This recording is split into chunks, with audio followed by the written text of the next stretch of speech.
Why is Israel so special? God has given Israel his covenant. Israel is also God's chosen land. Let me say that again. God's chosen land. God's plan from the beginning was to include Gentiles within his covenant people, Israel.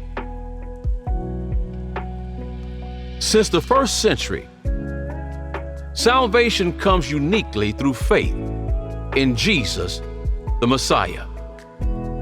For Jews and Gentiles, the modern Jewish state is not only the promised land for Jews, but the only country in the world where they form a majority of the population.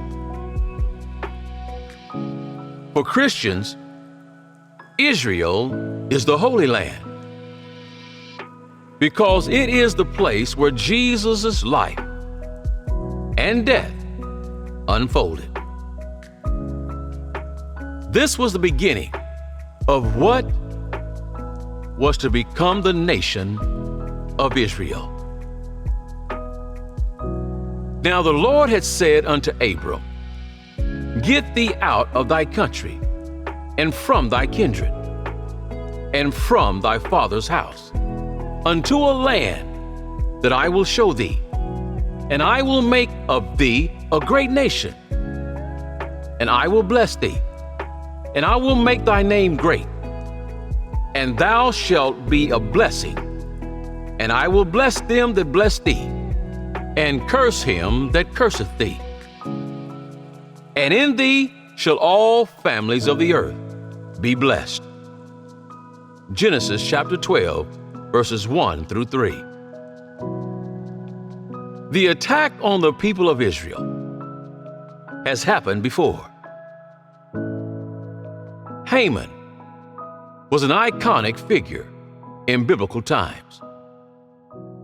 Haman was the son of Hammedatha, the Agagite.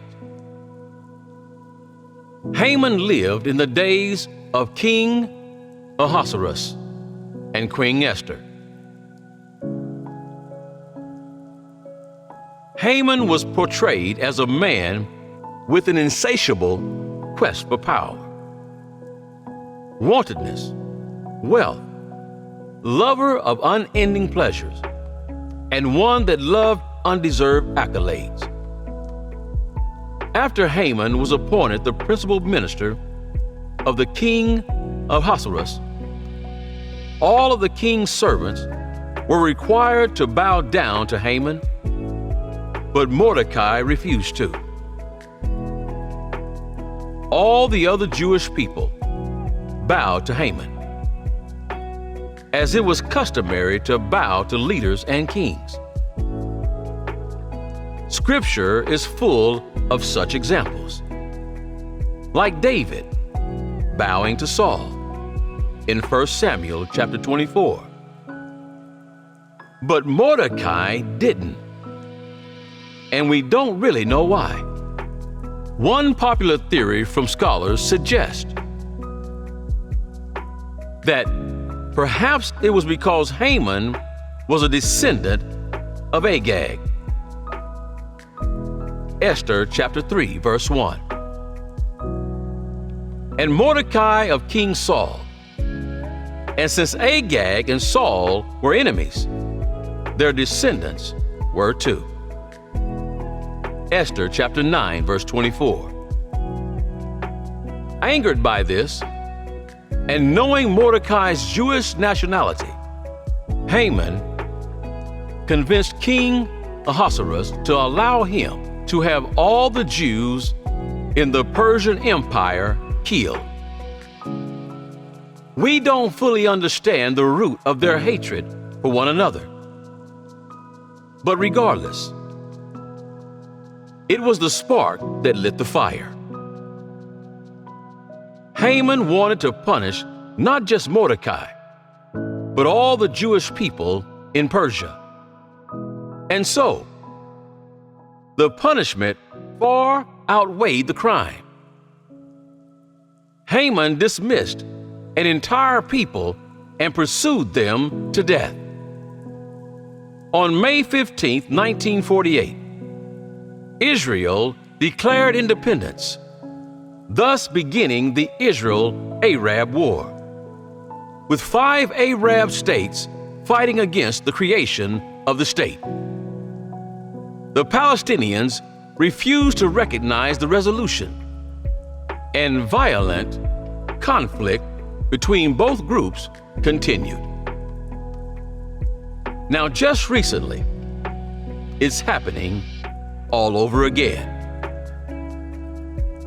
Hamas launched a surprise attack, killing more than 1,200 Israelis and taking an estimated 150 people hostage. The assault signals a new bloody chapter in a decades-long battle over land and sovereignty. Israel is expected to launch a ground invasion of Gaza, aiming to eliminate Hamas. Gaza City is where the focus and the hub of Hamas activities are. That is where most of the commanders are. Most of their infrastructure and their ability to continue to operate. From Haman's life, we can learn several things. He would have done well to follow the advice Gamaliel gave to the Jews hundreds of years later when he told them not to oppose the disciples, or they might find themselves fighting against God. You will reap what you sow. You see, God's methods vary in different times and in different people, but His promises are never broken. God has given Israel His covenant with the promise that His relationship with them will never again change. The Lord will never again forsake Israel. Instead, He will bless, protect, promote, and treat them with tender mercies.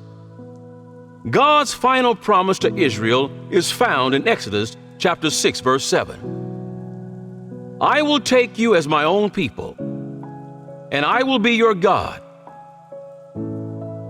Heed this warning. It doesn't matter who you are. If you set yourself up against God and His people, you will fail.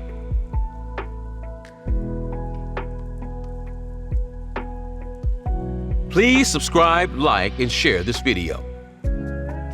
Don't forget to hit that bell icon so that you'll receive notification that another video has been added.